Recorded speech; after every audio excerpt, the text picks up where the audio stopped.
Hello mga palangga, kumusta kayong lahat? So ngayon, may ibibigay ako sa inyo isang napakagandang kasabihan. Kung gusto mong tumulong sa mga taong nangangailangan, huwag mong isipin na ito ay babalik sa iyo or ito ay may kapalit. Ayan.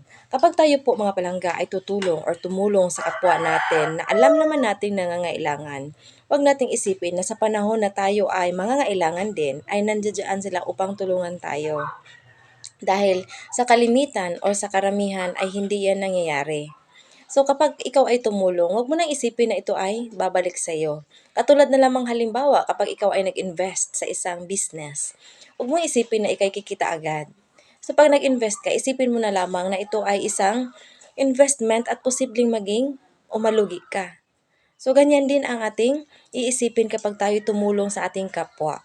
Kapag may tinulungan ka dahil nagugutom sila, huwag mong isipin na pag ikaw ay nagutom, iyan din ang tutulong sa iyo. Dahil imposible yan or kalimitan hindi yan nangyayari.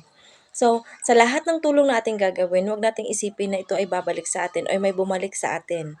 Isipin na lamang natin na masaya tayo at nakatulong tayo sa ating kapwa. Yan lamang po ang pinakamasaya at pinakamagandang gawain na isang tao na tumulong ng walang tinitingnang kapalit or walang hinihinging kapalit. Ayan lamang po mga palangga, maraming salamat.